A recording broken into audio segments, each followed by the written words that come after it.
El Instituto Colombiano de la Construcción con Acero les da la bienvenida a la conferencia de esta noche, Errores y aciertos en el detallado de las estructuras de acero 3, a cargo del ingeniero Luis Garza Vázquez.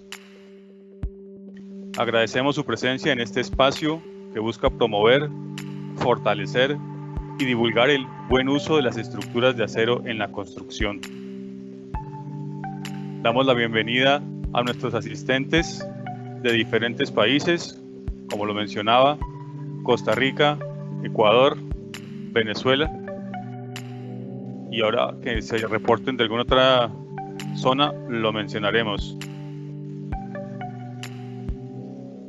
Agradecemos la vinculación a esta conferencia de los días de la construcción con acero de las siguientes empresas: Acerías de Colombia, Acesco SAS, Estal Ingeniería SAS, Industrias del Hierro, Inhierro SA, Metal Oriente SAS, Hierros HB SA y Diseños y Construcciones JIE SAS. Gracias a ellos por hacer posible esta jornada. Esta conferencia tiene una programación de 1 hora y 15 minutos. Posteriormente abriremos un espacio de 15 minutos para responder algunas de las preguntas que ustedes hayan dejado en el chat. Al cierre de la sesión se enviará por el chat un formulario con una breve encuesta que nos ayudará a mejorar futuras sesiones del ICCA. Quienes la diligencien recibirán a vuelta de correo las memorias de esta conferencia. Vamos a dar inicio a la conferencia a cargo del ingeniero Luis Garza Vázquez, quien es ingeniero civil y maestro en ingeniería de la Universidad Nacional Autónoma de México, profesor asociado en el posgrado de estructuras de la Universidad Nacional de Colombia, sede Medellín, y profesor invitado para cursos avanzados de estructuras de acero en varias universidades del país. Ha dirigido más de 60 trabajos de grado y posgrado y es director del Grupo de Investigación en Estructuras de Acero de la Universidad Nacional de Colombia, sede Medellín. Además, es consultor en patología de estructuras de acero y reforzamiento de edificios de concreto con estructuras metálicas. Es el director general de Industrias del Hierro SA. Sin más preámbulos, los dejamos en compañía del ingeniero Luis Garza Vázquez.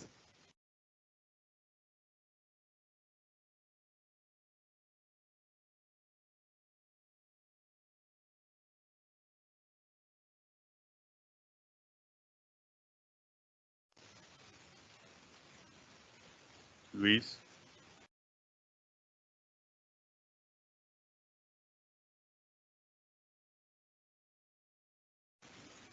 Luis, hay que, por favor, activar el micrófono.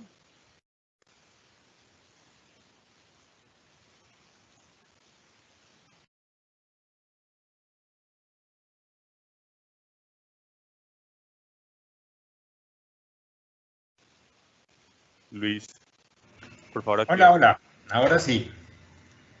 Ok. Espero que estén mirando la pantalla de la portada de la conferencia. Bueno, buenas tardes a todos. Gracias por acompañarnos a este esfuerzo por seguir difundiendo las buenas prácticas en las estructuras de acero a través del Instituto Colombiano de Construcción en Acero. La razón de ser de esta plática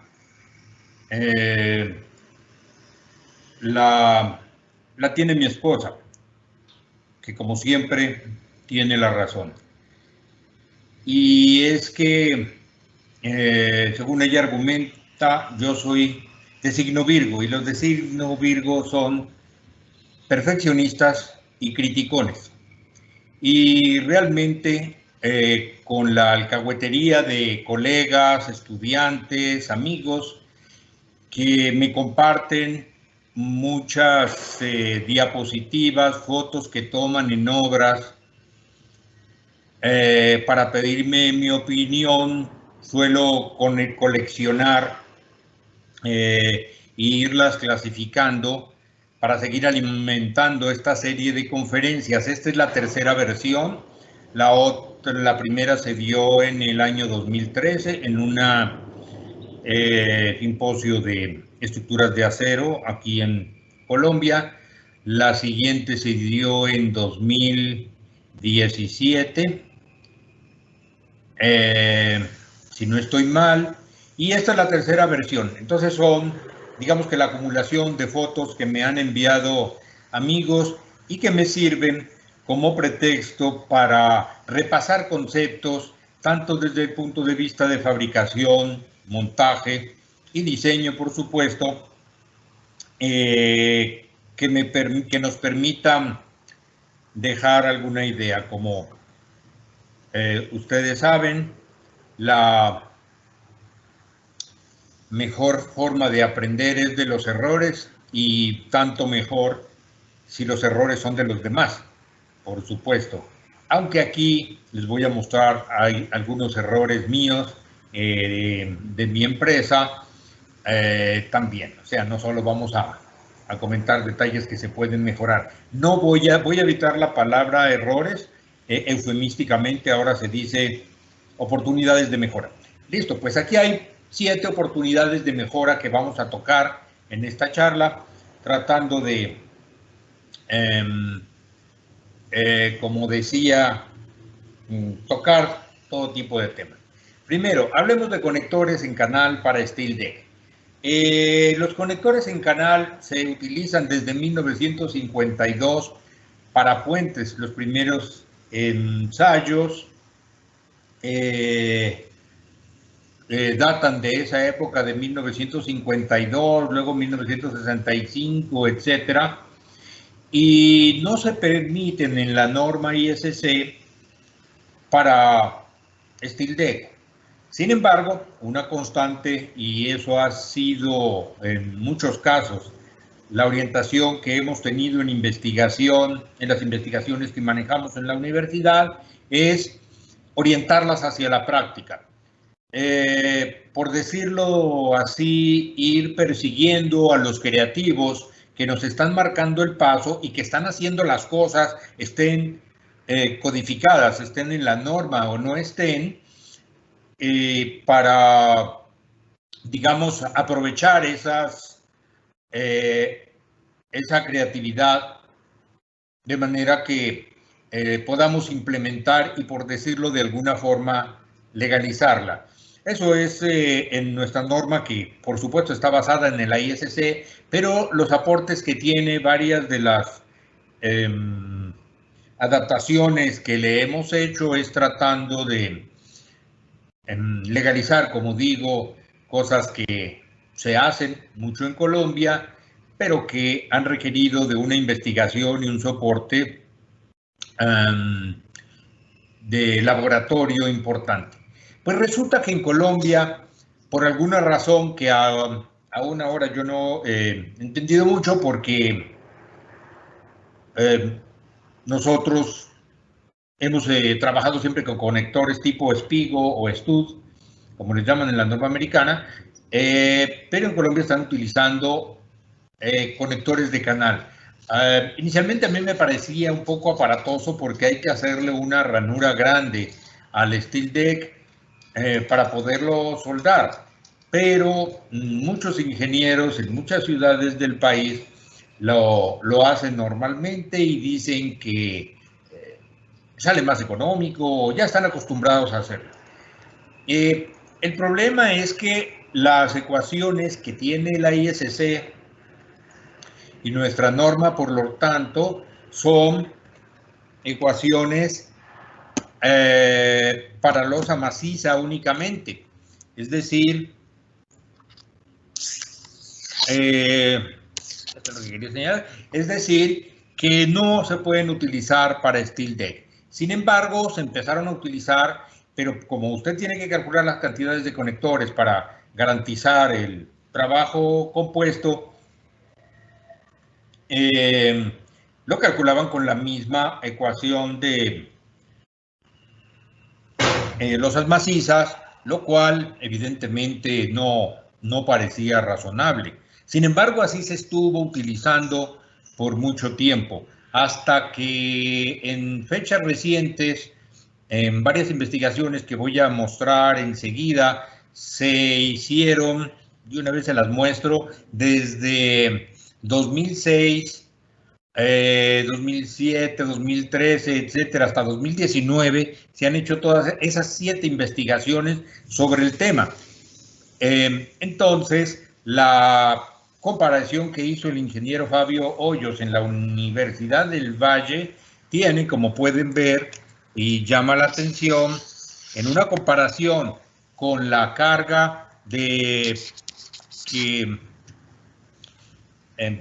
recomienda el ISC y lo que dieron los ensayos, no hay ninguna correlación. Incluso pueden ver que hay valores tan pequeños como el 27%.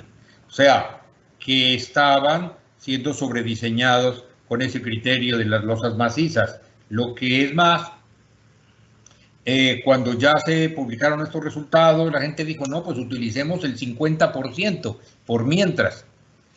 En realidad, como digo, de todas estas investigaciones en varias universidades, incluso proyectos en Panamá, en la Universidad Nacional en Bogotá, etcétera, en la Universidad, en la Escuela Colombiana de Ingeniería, el último en 2019, se hicieron esfuerzos por obtener correlaciones que permitieran predecir de manera confiable la resistencia de este tipo de conectores.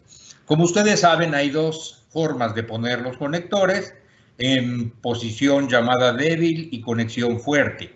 Muchas de las investigaciones las enfocaron a obtener las 2 posibilidades. Sin embargo, en nuestra opinión, que fue compartida por las personas que compartimos el Comité de Estructuras de Acero de la norma colombiana, es mejor y más seguro trabajar siempre con la sección débil. Uno no sabe cómo el señor que está en la obra trabajando al contrato, si lo va a poner siempre en la misma dirección. Incluso habría que ponerlos en una posición de la mitad del steel deck, en la mitad de la vigueta para un lado en una posición, de la mitad a la otra. Como no estamos seguros de que esto puede ser realista, lo más seguro a nuestra manera de ver es siempre calcular la posición débil. Es el mismo criterio que se pone en el cálculo de conectores tipo estudio en la norma ISC, que se le pone por allá una notica. Si quiere calcularla con conexión fuerte, puede usar esta nota, pero es una nota por allá escondida, como diciendo, allá usted. Aquí, entonces, nosotros definimos eso. Por otro lado, el problema con estos conectores no es la resistencia. El problema es las grandes deformaciones que tienen. Como pueden ver aquí, eso se deforma muchísimo, incluso llega un momento en que ese conector queda trabajando a tensión por las fuerzas a que la está sometiendo la losa en esta dirección. Pero no olvidemos que a nosotros lo que nos interesa es limitar las deformaciones relativas entre el concreto y el acero, de manera que se garantice el trabajo compuesto. El criterio que utilizaron quienes hicieron las últimas pruebas para el criterio de los estudios del ISC, en 2002 dice que se utilizara una resistencia para 5 milímetros de deformación. Homologamos todas las investigaciones que había que reportaban valores de resistencia para distintas deformaciones, las tratamos de homologar que todas fueran a la misma deformación para comparar peras con peras y manzanas con manzanas. Como resultado de eso, ustedes verán las nubes de puntos experimentales que son estas de las diferentes investigaciones. Estas son algunas curvas propuestas, son teóricas, y al final de cuentas, como ven ustedes, hay una dispersión muy grande en los resultados. Y unas porque son en posición débil, otras porque son en posición fuerte, etc. Entonces, salomónicamente, se tomó la decisión de tomar un envolvente por debajo. Esta envolvente más conservadora que podía garantizar una predicción en la que los valores siempre estuvieran por encima de ese valor. Ensayamos para concretos, o se hizo este ejercicio para Steel Deck orientado en forma perpendicular a la viga de apoyo, lo que llamamos vigueta, en 2 pulgadas en este caso. En el caso de 3 pulgadas se hizo lo propio, también por perpendicular con otras posiciones, media, débil, etcétera.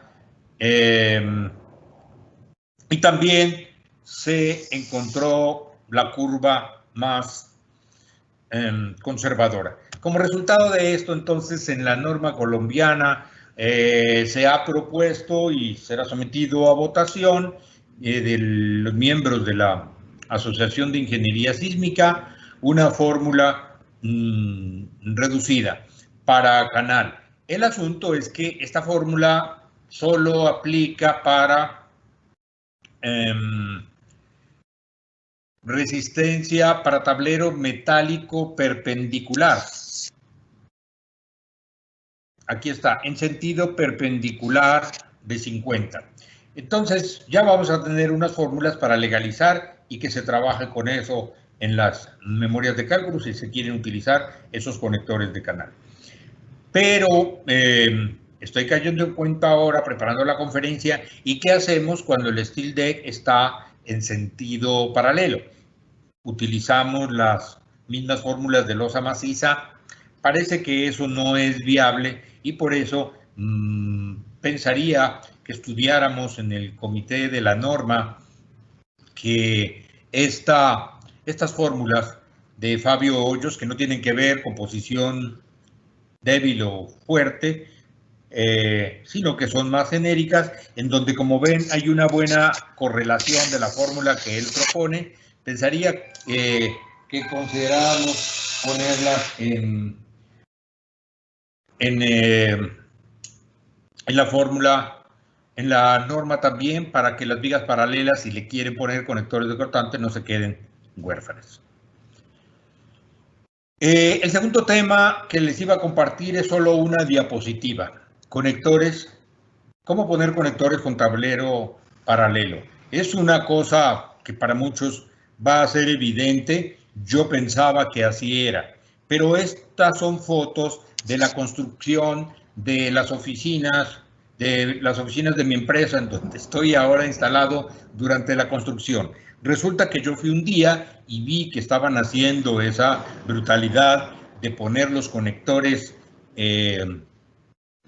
con el valle arriba, incluso yo no sé cómo hicieron para soldarlos, de una forma bastante rara. Ya se imaginarán la enojada que me puse, la regañada a todo mundo, digo, pero es que como así, el control de calidad, el montaje, no sé cómo están haciendo eso. Y cuando volví una semana después, ya habían vaciado la losa y los conectores sin haberlos arreglado. Es una tontería, como digo, pero es evidente, si tenemos el Steel Deck en sentido paralelo, tenemos que despejar la aleta para que se aloje todo el concreto. Obviamente los hice demolerlo porque qué oso, en casa del herrero, hasta dónde palo. Un tercer tema son las conexiones a columnas circulares. Las columnas circulares les encantan a los arquitectos por sus formas suaves, etc. Y para los arquitectos lo ideal es que las vigas lleguen de parche. Es el sueño de muchos arquitectos y de muchos ingenieros también. Que se hagan conexiones, incluso conexiones de campo, sin huecos de ratón ni nada de eso, solamente conectándolas ahí y eso lo vemos todos los días en muchas estructuras, sobre todo cuando lo hacen empresarios, emprendedores informales, como se suelen llamar. Algunos hemos hecho, pero inicialmente un poco a ojo, diafragmas exteriores aunque las conexiones fueran soldadas, pero al menos que tuvieran su huequito de acceso, de soldadura, etcétera. Pero la realidad es que no había o no hay muchas conexiones calificadas para sistemas de resistencia sísmico, para pórticos resistentes a momento, para columnas circulares. En 1996 hay una investigación muy completa de los ingenieros Alostas y Schneider, que ensayaron como unas 8 configuraciones, si mal no recuerdo, para analizar cuál podrían recomendar. Una de ellas, esta que es la intuitiva, la que todos los arquitectos y muchos ingenieros quieren poner, es la de conexión directa del tubo, del perfil al tubo. Incluso aquí no es tan directa, tiene como una especie de embudito o placa de transición. Pero como ya se imaginarán, las deformaciones que se generan son muy grandes. Eso difícilmente puede considerarse una conexión rígida. Es más, la resistencia es muy bajita, sobre todo debido a las fuertes concentraciones de esfuerzos que se generan en la pared. Entonces, no se alcanza a formar la rótula plástica, etcétera. Mejor dicho, esta no es recomendable. Y entonces, ¿qué nos queda? Esta es una que vi en México, que vi hacer en México, que le ponen el diafragma por dentro al tubo. Yo no sé cómo hacen, es toda una destreza, lo amarran en una varilla y luego lo meten por ahí adentro del tubo con mucho cuidado, y a un tubo al que previamente le han hecho unas ranuritas, le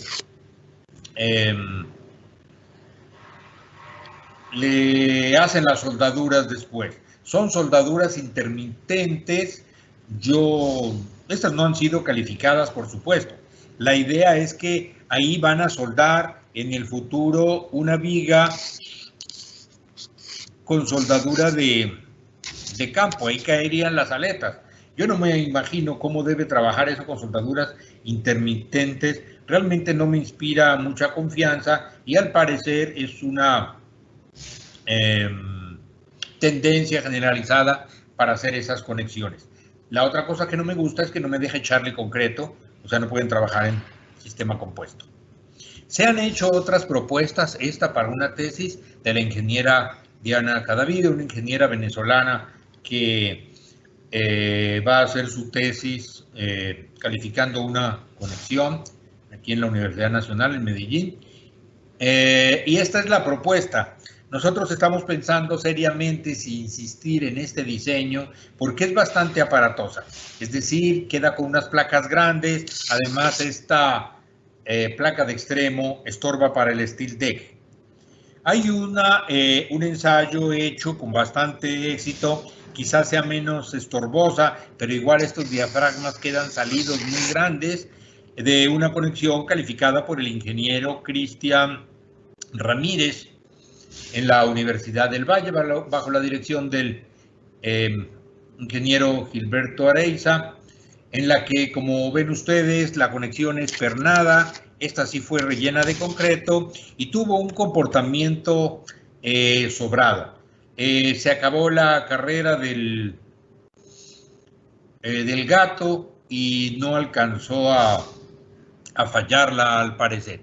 Llegaron a una deflexión, si miran ahí, del orden del 7,5%, si alcanzan a ver este número, como el 7,5% alcanzó a deformarse. Ustedes saben que para que califique tiene que estar en el 4%, o sea, por esta rayita, y pasar por encima, ¿dónde está la rayita? Por este punto 8. O sea, si pasa por encima de este punto, que es el punto de control, punto 8 y 4 de deriva, es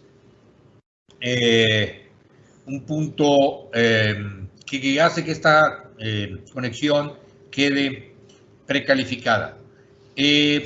Realmente cuando uno ve que tiene tanta deflexión, piensa que o se cuestiona si la hipótesis de rigidez que utilizamos normalmente en la modelación sería válida con esta conexión, o tal vez habría que revisarla y ponerle alguna condición de deformación adicional. Otra alternativa que encontramos en la literatura y que pareció interesante y tuvo un comportamiento bastante adecuado es esta conexión que ensayaron en Taiwán, que mostró una ductilidad excelente, como pueden ver por la curva de histéresis tan noble que tuvo ahí. Y le llamo una conexión de extremo con costillitas porque aquí tiene esas costillitas, ahorita van a ver mejor en otras fotos, que ayudan a hacer un apoyo más uniforme sobre el tubo de acero. Pero la conexión es una placa de extremo, no tan aparatosa o por lo menos más cercana a la columna, y los pernos atraviesan de lado a lado la columna, se conectan a otra placa por detrás para hacer una conexión más rígida. El problema que teníamos para aplicar esa conexión aquí y nos dio algo de desconfianza es que los parámetros de los materiales que se utilizaron son seguramente muy comunes en Taiwán, concreto de 39 megapascales, ese ni lo conocemos aquí, yo creo.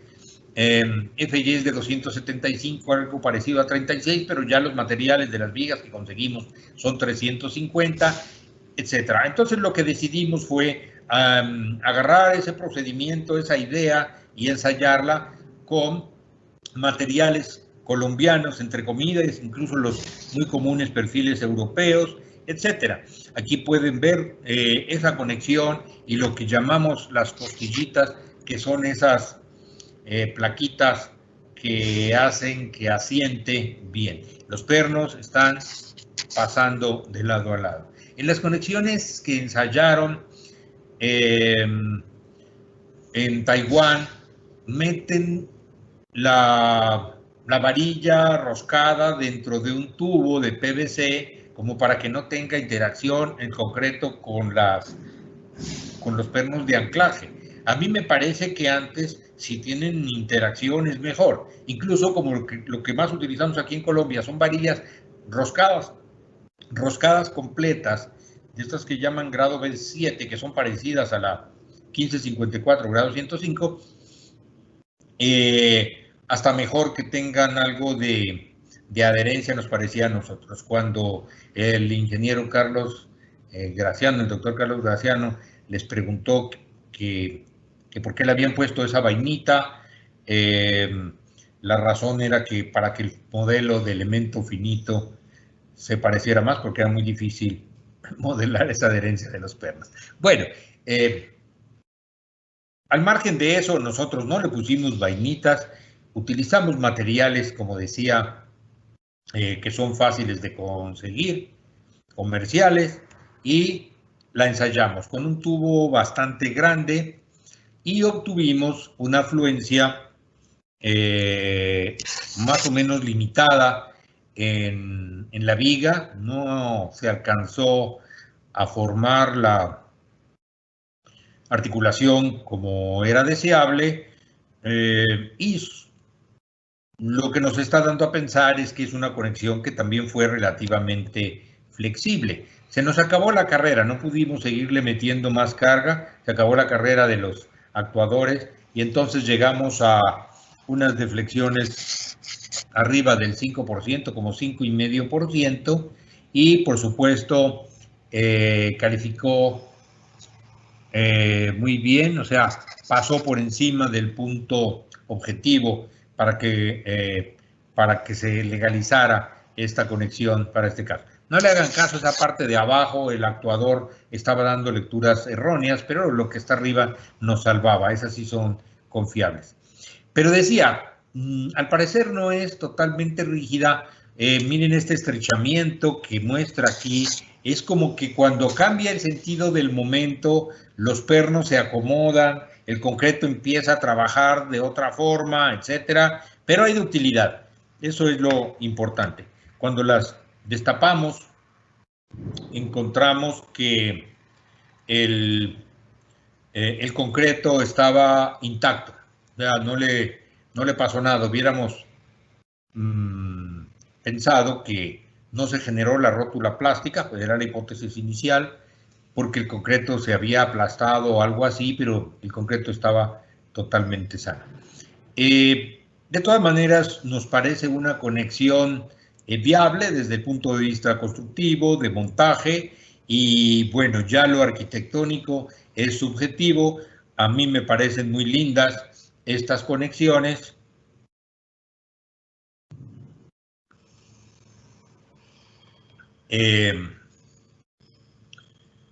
Obviamente, porque lo veo desde el punto de vista de ingeniero. No me había fijado, pero esto se ve como ovalado. A la hora de estirar la foto para arriba y para abajo, seguramente quedó como ovalado. Obviamente es una ilusión óptica. Esto se ha utilizado, una obra, la de la izquierda es en Bogotá, la de la derecha es en Manizales, y bueno, estamos tranquilos pensando que eso es una conexión que está calificada. Lo que quería decirles con esto es que para los ingenieros que tenemos que enfrentarnos a este tipo de conexión, ya tenemos al menos esta o la posibilidad de Cristian Ramírez que les mostré antes, el de la Universidad del Valle, en donde están los procedimientos escritos de cómo se debe diseñar, etcétera, y los pueden descargar en la página del ICCA. Si no los hemos subido todavía es por una omisión mía, pero subiremos los dos procedimientos de diseño para que puedan utilizarlo y ya no tengan que recurrir a cosas hechas a sentimiento, obviamente.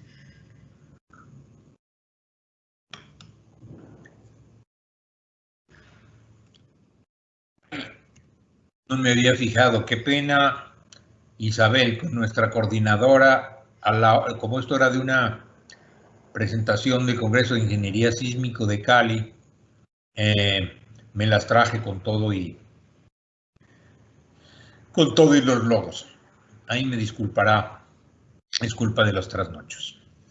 Bueno, este es un tema muy álgido y con el que veo que también los ingenieros, especialmente los más especializados en concreto, están tratando de utilizar conexiones de vigas directamente a columnas de concreto vaciadas, pero columnas de concreto sin perfiles interiores, es decir, columnas de concreto reforzado convencional. Y entonces poniéndole esos anclajes así, a veces epóxicos, a veces pasan de un lado al otro, a veces como en esta de la derecha, es una conexión en México, hasta soldados, están los pernos, pareciera que están soldados de un lado y luego soldados por el otro lado con soldaduras de tapón, en fin, haciendo alarde de imaginación y creatividad para hacer conexiones de vigas de acero a columnas de concreto reforzado. Y esto es algo que se utiliza muchísimo.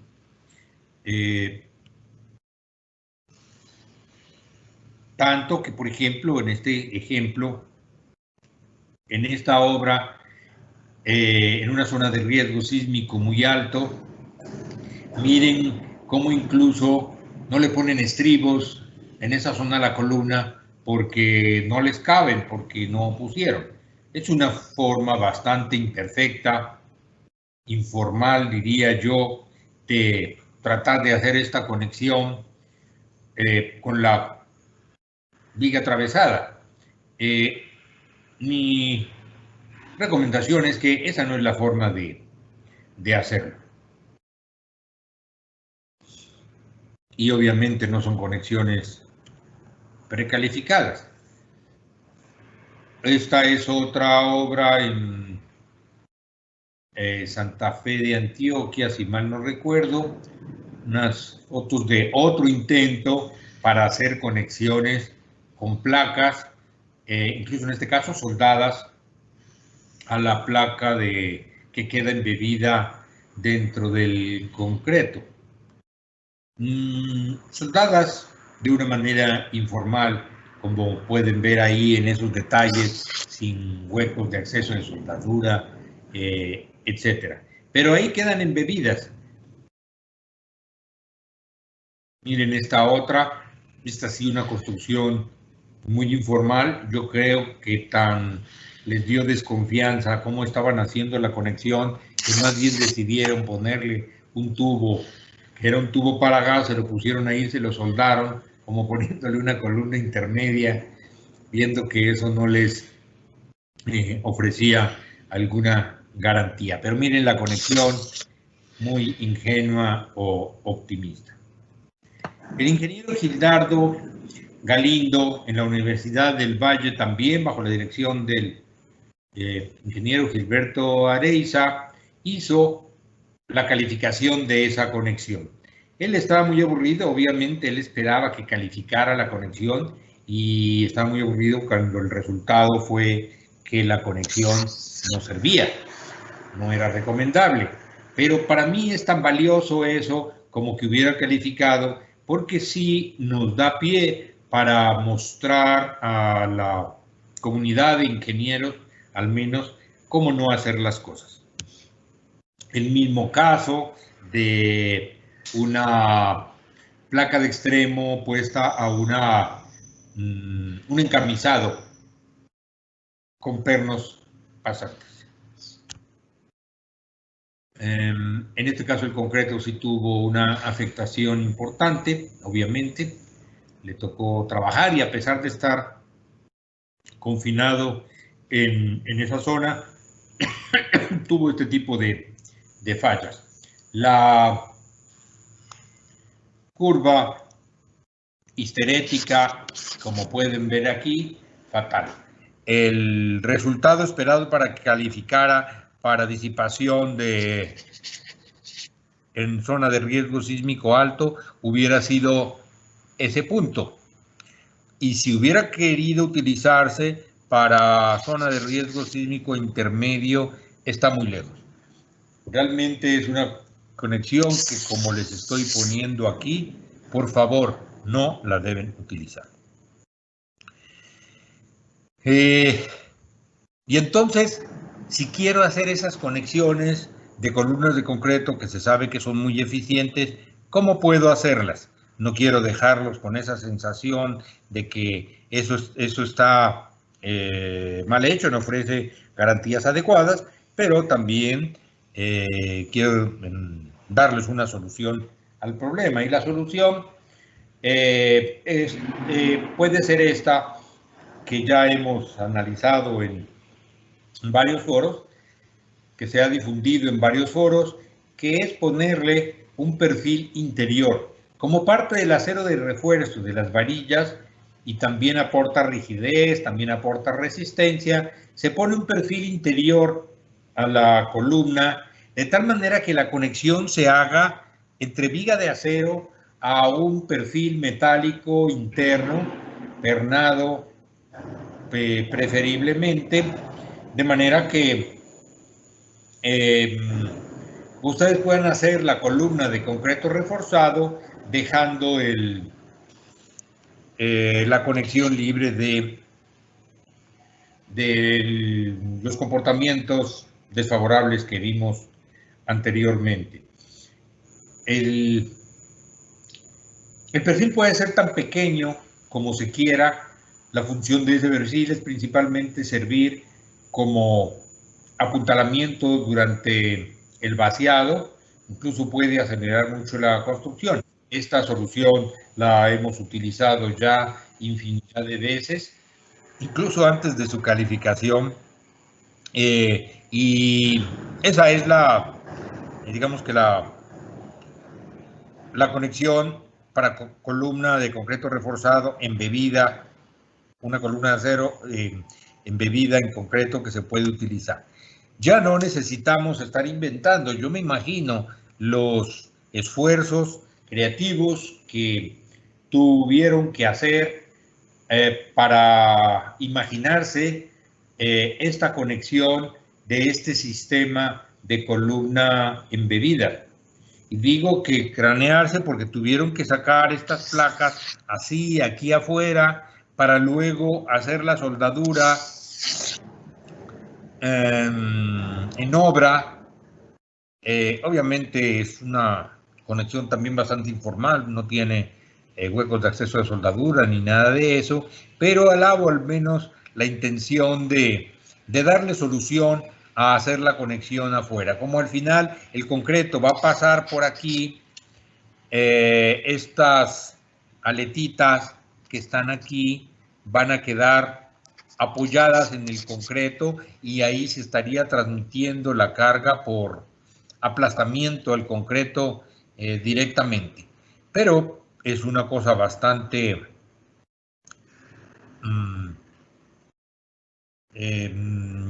perdón, se me fue la palabra, engorrosa de construir, difícil de construir y además no está calificada. Para evitar esto, entonces, volvería a insistir en que pueden utilizar esa conexión que les mostré anteriormente, que fue presentada en 2017 en la Conferencia Internacional de Construcción Compuesta en Estados Unidos y que tuvo buenos comentarios, aunque en realidad el sistema de diseño no parece muy distinto del que utilizamos.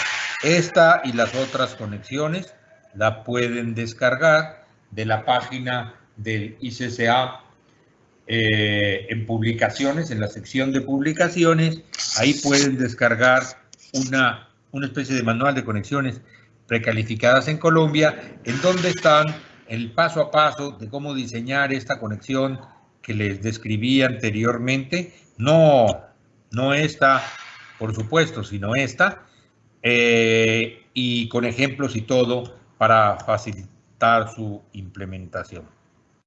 Sería deseable que tuviéramos una base mayor de conexiones. Bueno, tendremos que convencer a estudiantes de maestría para que nos ayuden a ampliar el rango de calificación de estas conexiones.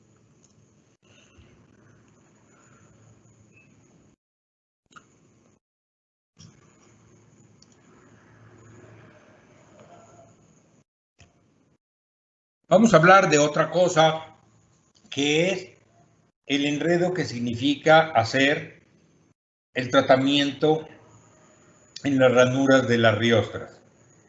Resulta que tanto experimentalmente como en el laboratorio se ha demostrado que esta ranurita, esta perforación, el hueco que queda ahí, esa holgura que se utiliza para poder acomodar la riostra, produce fallas frágiles. Y en una riostra, por supuesto, esto es inadmisible. Esta riostra tiene que ser capaz de desarrollar toda su capacidad, atención, incluso la capacidad esperada que llamamos RY, FY por AG. Se espera entonces que en el caso del sismo pueda entrar a influencia y por lo tanto es altamente indeseable que se produzca esa fractura. ¿Qué hace esta platinita ahí? Uno se imaginaría que es un adorno o algo así. En otra foto que me olvidé ponerla, en donde se ve completamente este arrastrado que se usó para un reforzamiento en Bucaramanga, se ve muy linda la conexión y todos los detalles y hasta resaltan esos parches, esas plaquitas que se ponen ahí. La función de esas plaquitas o esos parches es evitar que se produzcan este tipo de fallas frágiles, prematuras, durante el trabajo de las riostras. ¿Cuál es el problema ahí o qué es lo que sucede? Primero que estamos trabajando con una carga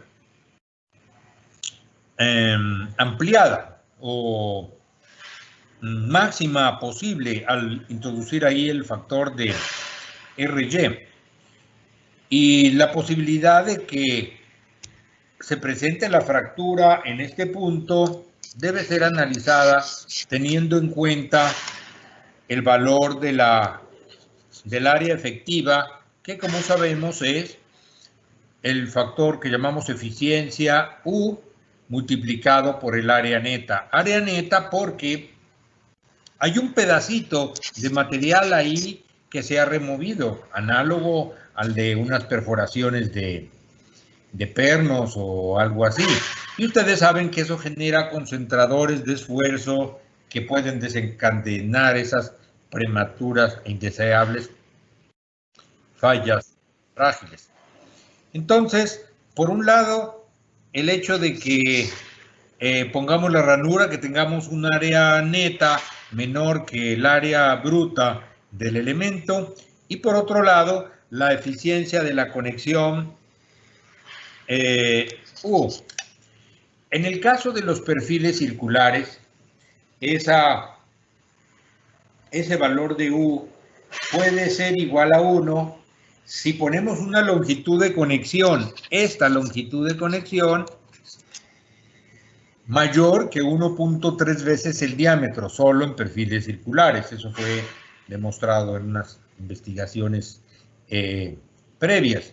Pero para el caso de perfiles cuadrados, no hay una conexión de estas y definitivamente sí hay que calcular el valor de U y ese valor de U siempre es menor de 1. En otras palabras, eso castiga la resistencia a la fractura y hace más fácil que se forme esa falla frágil ahí. Perdón por mostrarles esta diapositiva llena de ecuaciones. Mis estudiantes o amigos saben que no es mi costumbre, pero en este caso me pareció interesante mostrarles el ejercicio. Como quiero que gobierne un estado de falla dúctil, es decir, del RY-FY-G, tengo que garantizar que la resistencia a rotura que está determinada, que se calcula con esa ecuación, sea mayor que la de la falla dúctil. Aquí, además, tenemos un factor de resistencia de 0.75 por cuanto esa falla de fractura es altamente indeseable. Y si bien aquí se pone el RY porque estamos calculando con una resistencia esperada la máxima posible, también aquí estamos calculando con el RT, que es la resistencia última máxima posible. Sería demasiado conservador que pensáramos que el material en esta zona de aquí es de distinta calidad a de esta zona de acá, porque si algo tiene el acero es que es homogéneo. Entonces, si se le pone que esto va a estar trabajando con su resistencia máxima, pues también hay que considerar que la resistencia del otro lado en la fractura sería la máxima. De tal manera que si uno utiliza esta desigualdad, el área efectiva entre el área bruta tiene que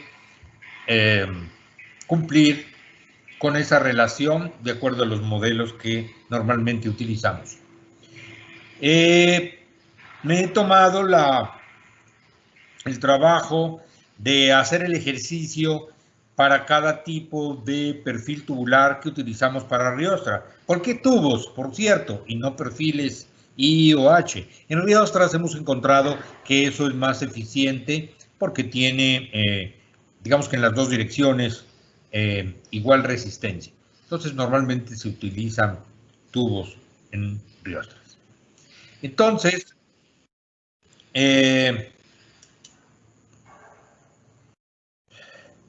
para tubos rectangulares a 500 grados C, que es una referencia muy común, lo que dice aquí es que el área efectiva debe ser mayor que 1.16 veces el área bruta. Esa es la forma en que se debe calcular. Entonces, esa área efectiva que calculábamos con base en la eficiencia U en el área neta.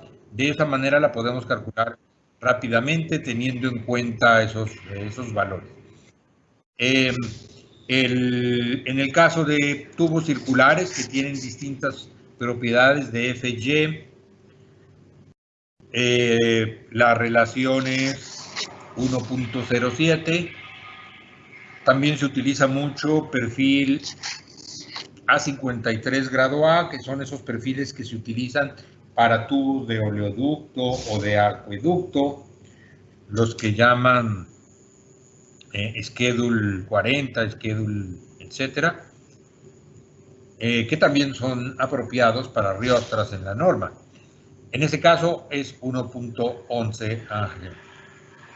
Y también existe la especificación para PTE circular a 53 grado B. En esa, la diferencia con la anterior es que es más resistente y también es para las mismas aplicaciones y en espesores relativamente gruesos. En los 4 casos de los tubos que normalmente se utilizan para estas aplicaciones, esa área efectiva tiene que ser mayor que el área bruta. Es decir, necesitamos ponerle algo más para compensar esa deficiencia. Digamos que, para ponerlo así en términos fáciles de recordar, que el área efectiva sea, en el peor de los casos, 20% mayor que el área bruta. Eso solo lo podemos conseguir si ponemos esa plaquita que describimos anteriormente. Ahí está, esa es la placa que se pone de parche y que debe ponerse simétrica entre esta zona de la posible fractura y de aquí para acá tiene que resistir toda la resistencia RY, FY del refuercito que le puse. El refuercito tiene que ser de FY por lo menos igual, idealmente igual, y si no mayor al FY del material del tubo.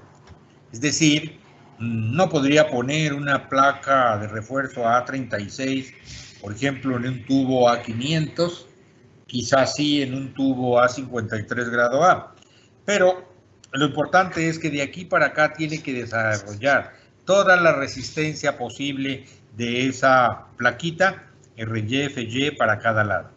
Y esto se hace con unas soldaduras de filete que les he dibujado ahí un poco forzadamente, y se debe diseñar para toda la resistencia de la soldadura. ¿Dónde me quedó ese letrero? ¡Ay! Se me quedó oculto por ahí. Ah, no, ¿cuál? Aquí está. Dice que se debe poner una cantidad de soldadura y la longitud de la plaquita depende de eso, para desarrollar toda la capacidad del refuerzo de igual o mayor FY, como decía, y debe ser igual a cada lado de la ranura. Lo que quiero decir con esto es que cuando calculan esa longitud de soldadura con el área de la plaquita, la tienen que multiplicar por 2, o sea, se pone 2 veces. Insisto, de aquí para acá se tiene que desarrollar esa resistencia y de aquí para acá también. Entonces, esa longitud que se calcula, por eso le pongo aquí, es igual a cada lado de la ranura. Por eso dan esas plaquitas relativamente largas y con mucha soldadura. ¿Qué opinan de eso? Se ve feo. A mí personalmente me parece como un parche, como que me quedó mal, como que me faltó espesor o no la calculé bien. Un observador desprevenido, ya no digamos un arquitecto que le va a parecer horrible, pero cualquier ingeniero de obra desprevenido va a decir, hey, ¿y ese qué pasó? ¿Le faltó espesor o por qué pusieron ese parche? A mí no me hacen mucha gracia y les voy a proponer otro procedimiento. Aquí la ven aplicada y por cierto, con el detalle de que esa placa tenía que ir corrida hacia acá. El punto que estoy reforzando es este. Y bueno, por alguna causa la pusieron arriba. Seguramente les pareció más linda puesta arriba y se vería menos parchuda. Sin embargo, como ven aquí, ya hicieron la reparación, es el mismo caso. Está reparada. Aquí está en el proceso, pero por ahí está la otra fotografía en la que ya está muy bien reparadita y ahora sí le están poniendo toda la soldadura, etcétera, aquí y aquí para reforzar esta parte. Esa es una alternativa, como digo, algo estéticamente no muy agradable, me parece a mí. A mí me gusta más hacer el tratamiento de la ranura con este procedimiento que tenemos estandarizado en la empresa y que someto a su consideración. Y es rellenar ese hueco con una soldadura de tapón, pero tapón que pase hasta adentro, de manera que se evite totalmente ese concentrador de esfuerzos y eso liga completamente digamos, la cartela en su borde con el tubo. Esa ranura es inevitable, de todas maneras hay que hacerlo. Hay varias formas de hacer esa soldadura. Una de ellas es ponerle una especie de plaquita de respaldo por dentro. No es fácil poner, hay que amarrar la plaquita o soldarla con un puntito a una varilla de esas de soldadura, un electrodo de soldadura y meterla con mucho cuidado, con mucha mañita, digamos que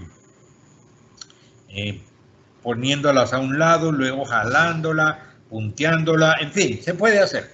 Es un procedimiento, digamos, cuidadoso. Lo importante de esto es que esta es una soldadura, como dice aquí, de demanda crítica. Soldadura de demanda crítica es esa categoría de soldaduras en que tiene que tener todas las precauciones de ensayos de ultrasonido,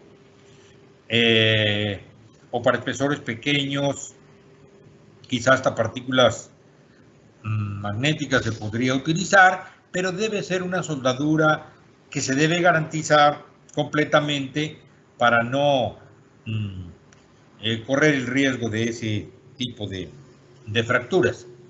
Me gusta porque no solo se ve menos fea, digo yo, sino porque también se impide la corrosión. Si miran la diapositiva que les mostré hace un lado, la parte de aquí que no me parece mucho es que ese hueco deja que entre el aire, el oxígeno, el tubo se va a corroer por dentro, esto está a la intemperie y no hay manera de hacerle mantenimiento a ese tubo por dentro.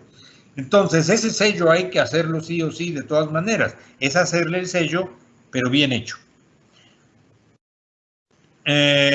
Para poder hacer bueno, entonces decía, se impide la corrosión interior y la recomendación es ponerle esta tapita o cualquier otro tipo de tapa para evitar que entre el oxígeno y que no nos afecte la corrosión. Lo que es muy importante entonces, como es para todas las soldaduras de demanda crítica, es que haya un procedimiento de soldadura. El procedimiento de soldadura es es parte de la tecnología de las estructuras de acero y tiene que ser un procedimiento escrito en que diga en qué secuencia y cómo se debe aplicar perdónenme, se me olvidó meterlo. Ya se los voy a mostrar. Por aquí está. Aquí está. Procedimiento de soldadura.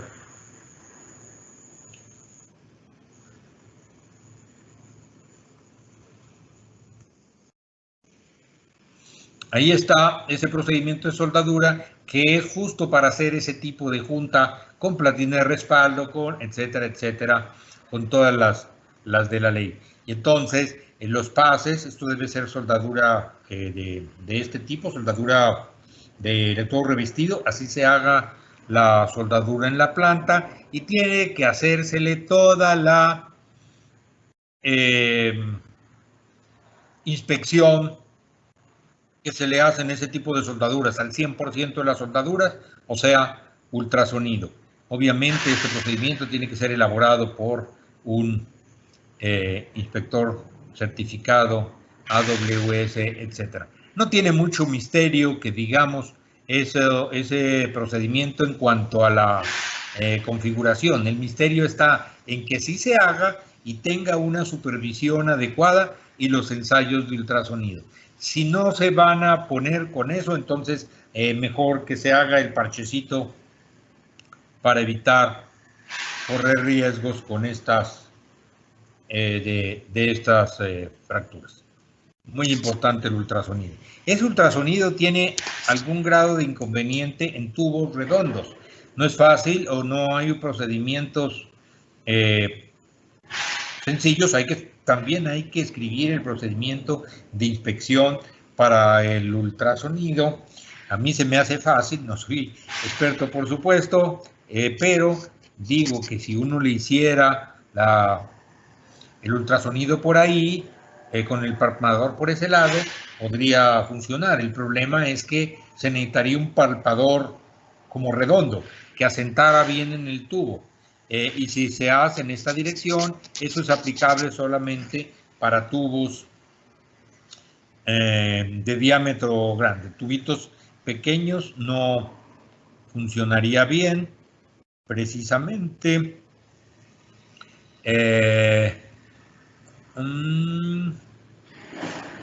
¿Dónde está la tina de respaldo? Tal, ¿dónde está el diámetro del tubo? Estos ingenieros mecánicos siempre hacen lo mismo, ponen todo en clave aquí. Que el diámetro nominal del tubo sea mayor de 6 pulgadas para que pueda aplicarse ese procedimiento de ultrasonido. Bien, por último, y no menos importante, algo que me he encontrado cada vez con más frecuencia, porque algunos ingenieros, algunas fábricas, lo primero que consiguen para trabajar son máquinas de corte por fusión. La máquina que utilizan para cortar placas con plasma, casi siempre esa misma máquina se está tratando de utilizar para hacer las perforaciones de una vez, incluso en perfiles, no nada más en láminas, sino en perfiles. Y tiene mucho de discusión este tema, tanto que el mismo RCSC dice que al que hace referencia a la norma, y el ISC, por supuesto, dice que se pueden hacer cortes por fusión si los autoriza y los aprueba lo que llaman en Estados Unidos el Engineer of Record, que nosotros hemos traducido nuestra norma como el ingeniero representante del diseño, de las conexiones, etc. El tema aquí es que en el ISC, como que se han apartado un poquito de eso y han hecho esta salvedad. Dice que se permitirán perforaciones cortadas por fusión siempre y cuando el perfil de rugosidad superficial no exceda 25 micrones. Micrones, son 25 milésimas de milímetro, ingenieros. Eso es muy difícil garantizarlo en un corte por fusión, así sea con plasma, y así los plasmas de alta definición y que yo no sé qué digan misa, eso no es fácil de cumplir. Incluso en muchos de los casos esas perforaciones quedan cónicas, y es lógico que queden cónicas por la forma como se hace el corte. O sea, el diámetro no es uniforme al hacer el corte con esos equipos de fusión. Pero de todas maneras, ahí le dejan esa alternativa. Bueno, si usted es capaz de hacer una perforación cumpliendo con esa rugosidad, pues se lo apruebo. Pero ¿quién es el que dice o el que mide esa rugosidad en esas perforaciones, al interior de esas perforaciones? Hay rugosímetros, hay aparatitos para medir la rugosidad cuando se hace limpieza de superficie y esas cosas, pero meter ese aparatito dentro de una perforación, no sé, digamos de 19 milímetros, no me parece que sea práctico, además de que eso queda como curvo. Y además, no se permiten estrías de más de 1.6 milímetros de profundidad. Se permiten igualmente las perforaciones ejecutadas con chorro de agua. Bueno, siempre y cuando cumplan con esas características. Y aún más, dicen que para evaluar la rugosidad en la superficie de agujeros cortados, no sé qué, se debe hacer como la guía del ejemplo 3 de no sé qué, de la AWS. ¿Qué es esto?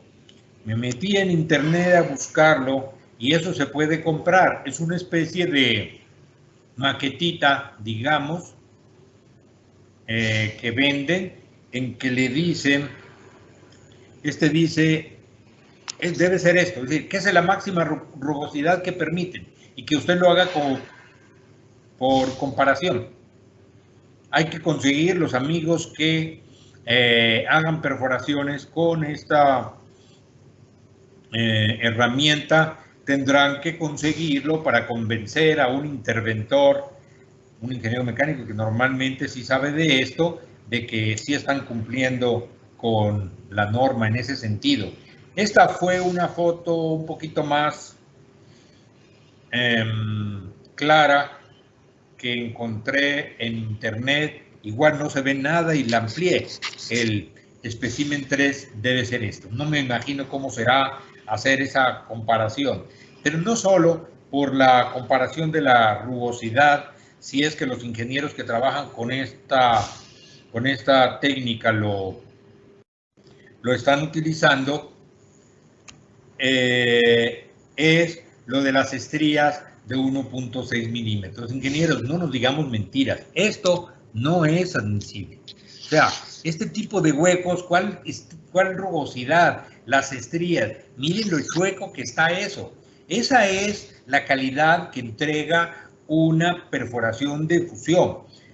Yo no sé si eso sea hecho con oxicorte y luego pulido con un motor tool o algo así, pero de todas maneras es algo que no ofrece ninguna garantía. Por ahora entonces las perforaciones aprobadas y sin discusión son o punzonadas o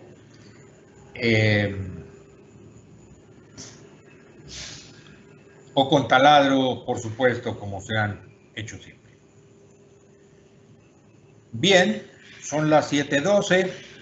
Terminé un poco más de lo previsto, no le calculé tan mal. Le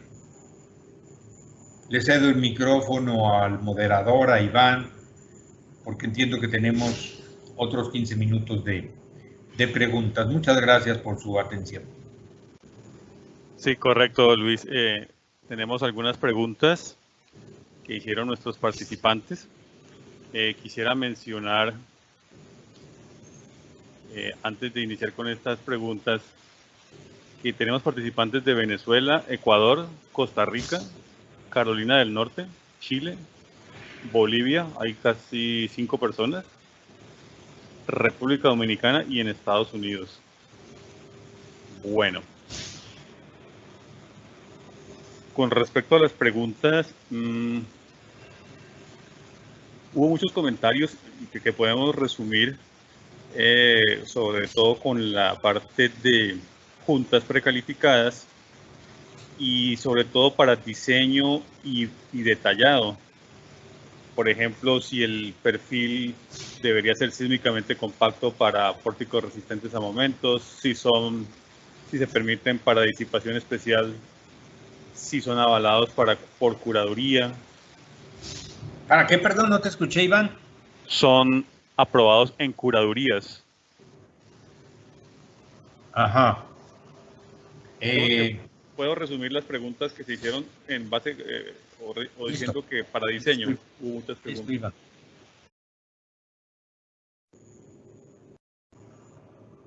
Pero entonces, ¿voy contestando esa mientras tanto o qué hacemos? Sí, por favor, yo resumí y... ya. Bueno, no, yo te diría que obviamente si hacen parte de un sistema de resistencia sísmico, en ese caso pórticos resistentes a momento, tienen que cumplir con la capacidad sísmica que corresponda a ductilidad moderada o ductilidad especial. Eso es un hecho. Algo que en el caso de las conexiones de tubos que les mostré es que si son rellenas de concreto, los espesores de tubo que se pueden utilizar son más delgados. El concreto que está por dentro ayuda a disminuir el pandeo local. Entonces sí, definitivamente todas las columnas que se utilicen tienen que cumplir con esos requisitos. La otra cosa que me preguntabas es...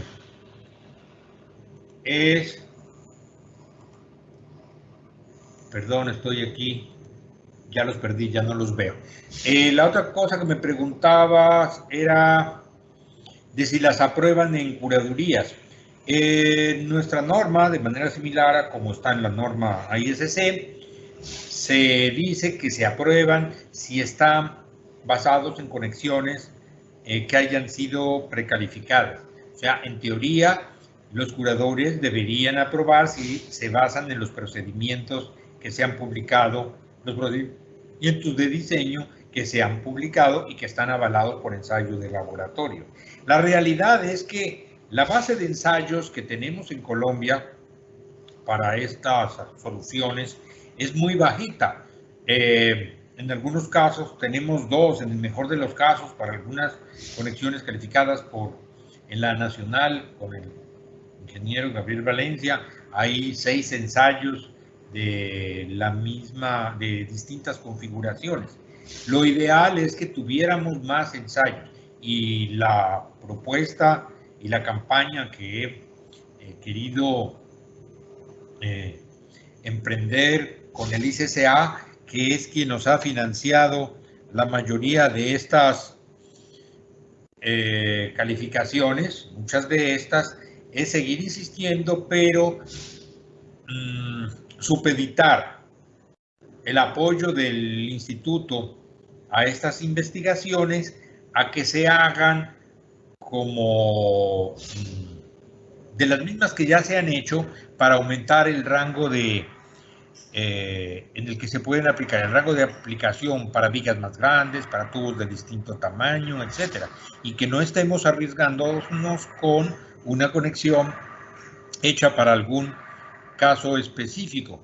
Tenemos esa falencia, y la forma de hacerlo es, como digo yo, a través de tesis de maestría financiadas, insisto, por el ICCA, que nos permitan complementar las que ya tenemos claro que están funcionando. Todos los ingenieros que hacen su tesis de maestría quieren inventarse la conexión nueva que nadie ha publicado. Eso no es solo aquí, sino en todo el mundo. Y entonces resulta que sí, se inventan una conexión que puede ser creativa o no, pero que no está aumentando la base de datos que nosotros necesitamos.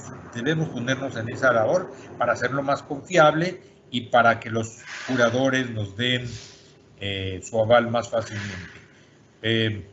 Yo pienso que sí, definitivamente las curadurías y basados en estas investigaciones deberían aprobar si se garantiza que están basadas en un procedimiento y en un ensayo real, que es lo que pide la norma. Perfecto, gracias.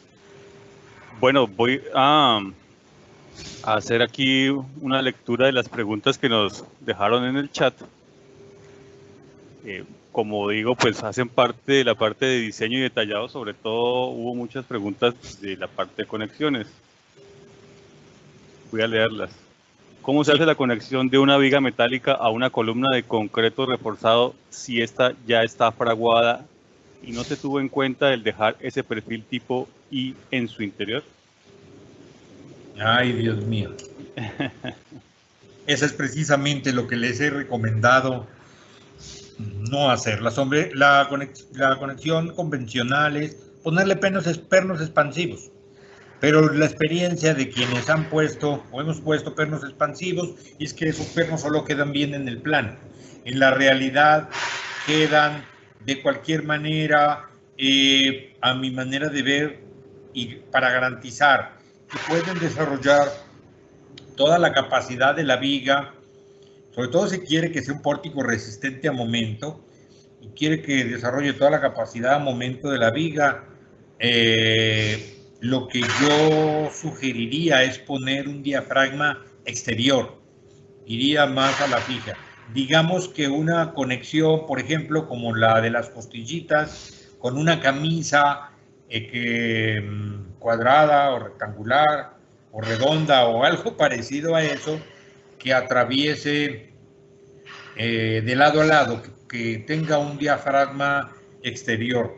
Por ahí acabé de ver un artículo en ese congreso de conexiones compuestas que les enseñé hace ratito,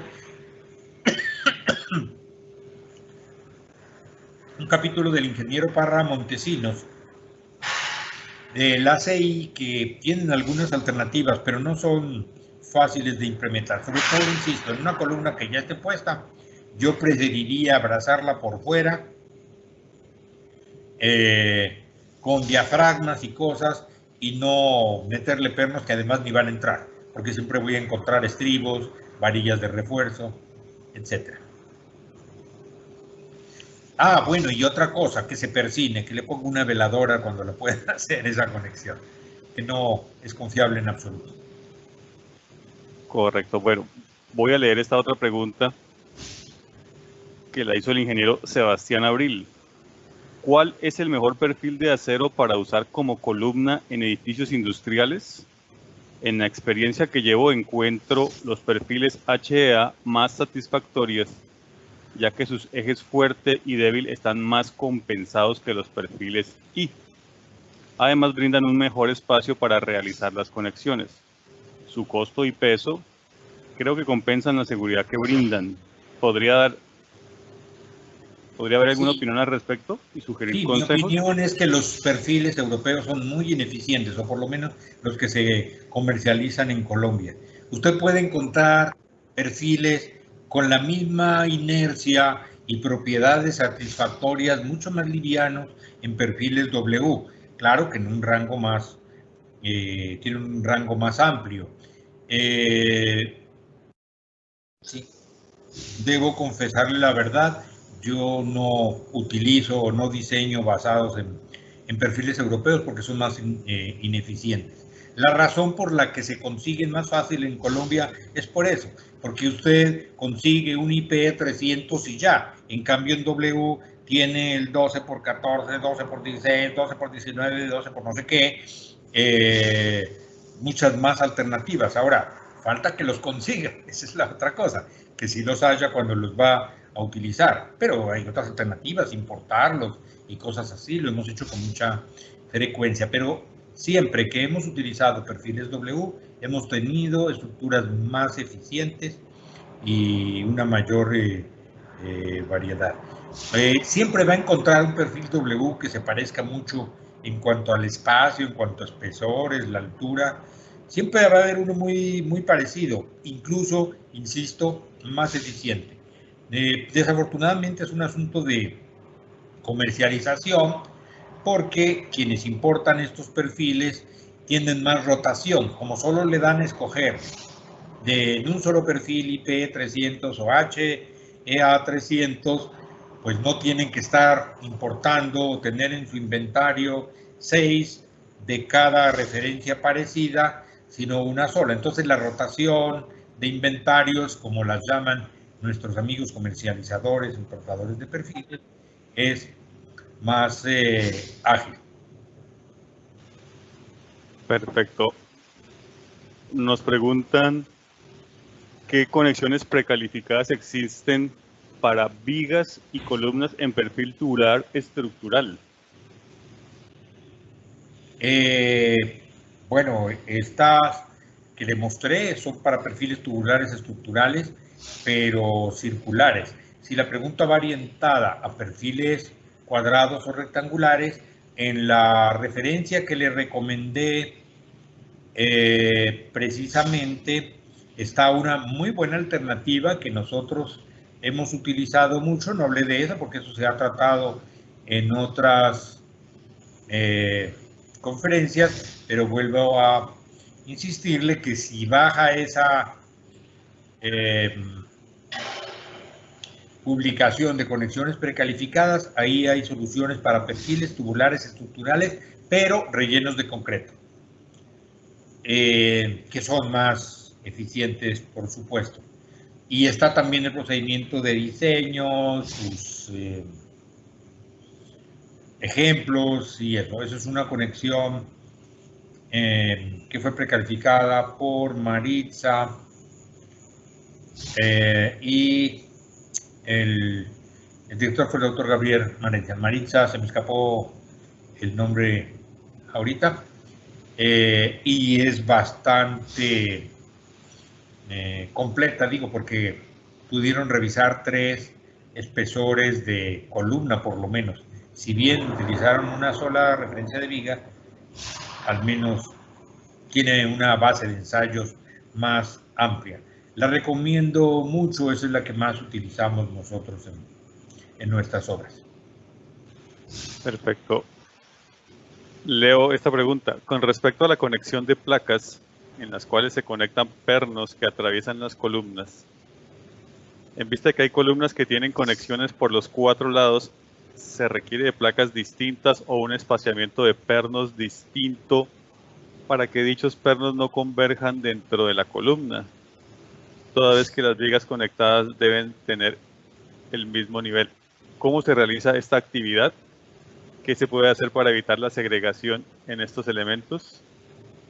A ver, si está hablando de hacer conexiones, de poner pernos pasantes para conexiones en columnas de concreto reforzado, lo que le recomiendo muy enfáticamente es que no las haga.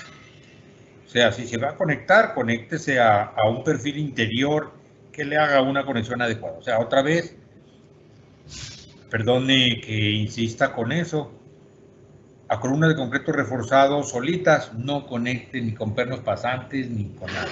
Ahora, si se refiere a conexiones como estas que les mostré de las costillitas o incluso conexiones a columnas tubulares, lo que se hace es que si los pernos pasantes pasan unos por aquí, otros por allá, y aquí hay otra placa que tenga que conectarse, pues se ponen, digamos que los pernos para que no coincidan en la misma línea, para que no se choquen. Desde que la separación, tengo el cuidado de que la separación entre esos pernos deje libre 38 milímetros de la recomendación entre barras, entre pernos de anclaje, el concreto debe pasar.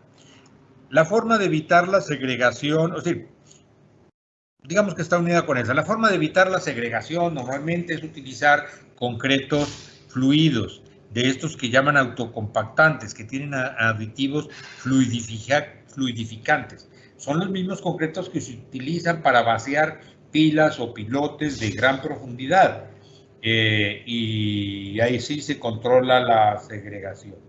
En el caso de columnas tubulares, si usted le tiene miedo a la segregación, porque es una inquietud que muchos ingenieros en obra manifiestan, pues lo que hace es que le hace un hueco, le quita un pedazo aquí grande que quepa la manguera, si quiere cada 3 metros, y vacia. Cuando termina de vaciar, le pone el taponcito. El quitarle ese pedazo de tapita no le implica mayor pérdida de resistencia, porque se supone que es un elemento trabajando a a compresión, pero le puede poner a volver a poner la tapita y tendría que hacerlo cada 3 metros. Pero como una columna de acero normalmente se despacha en longitudes de 12 metros, que es lo que se puede transportar en las mulas, si se vacian con tubo TREMI, eso sí, pues con todas las técnicas que usan los ingenieros de cimentaciones para vaciar pilotes de 30 metros o 20 o lo que sea, no veo por qué no lo podamos hacer en este caso. Obviamente, para esta columna pasante, de pernos pasantes, no le entra el tubo TREMI, se le queda atorado ahí, eso es evidente. Entonces, puede utilizar el método de, como le decía, vaciar hacer un huequito para meter la manguera de la bomba. No sé si contesté todas las preguntas. Las hicimos una a una, pero quedaron muchísimas preguntas pendientes. No, pero me refiero a que la pregunta esta última, esto era lo que preguntaban solamente. Sí, básicamente era eso. Entonces hay muchas preguntas. Bueno, ¿y entonces qué hago? No, pues tenemos, ya son las 7:30, Luis. Sí. Nos toca recordarle a nuestros participantes que existe el link Pregunte la LICSA por si acaso hay alguna profundización que haya que hacer en algún tema. En este webinar tuvimos más de 900 participantes. Las preguntas también fueron masivas. Traté de resumirlas. Muchos comentarios, todos son bienvenidos, las preguntas también válidas, pero pues por tiempo también toca ir ajustando. Perdón, Iván, te interrumpo. Me parece es una buena solución. Si hacen esas preguntas que tienen, a través de eso, pregúntale al ICSA. Allá son juiciosos y mandan la pregunta a quien corresponde o tenga mayor facilidad para contestarla y somos más o menos ágiles. Perfecto, sí. Bueno, entonces ya vamos a finalizar nuestro webinar. Repito que participaron más de 900 personas, diferentes países: Venezuela, Ecuador, Costa Rica, Chile, Bolivia, República Dominicana y México. Había olvidado aquí decir que México. Este evento fue patrocinado por Acerías de Colombia, ACESCO SAS, Estal Ingeniería SAS, Industrias del Hierro, INHierro, Metal Oriente SAS, Hierros HB SA, Diseños y Construcciones JIE SAS. Recordamos que en el chat se dejó el formato de la encuesta. Por favor, diligenciarla para recibir las memorias de esta conferencia.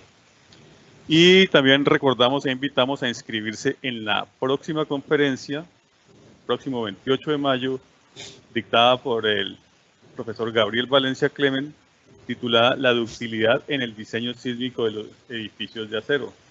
El link ya se encuentra habilitado para las inscripciones. Para el 11 de junio está programada la conferencia Escenarios deportivos con estructura de acero, a cargo del ingeniero Gilberto Areiza Palma. También queremos informarles que se encuentra habilitada la venta de guías técnicas del ICSA en la página web. No siendo más, agradecemos a los participantes, un muy buen número en este esfuerzo en el que se está metiendo el ICSA. Ya hicimos el primero la semana pasada, más de 300, y en este más de 900, no siendo más. Entonces, podemos terminar nuestro webinar. Muchísimas gracias, Luis, por la colaboración y por los criterios y conceptos que nos has compartido el día de hoy. Muchas gracias a ustedes por la invitación. Muchos éxitos con eso. Bueno, hasta luego para todos y muchísimas gracias nuevamente por participar.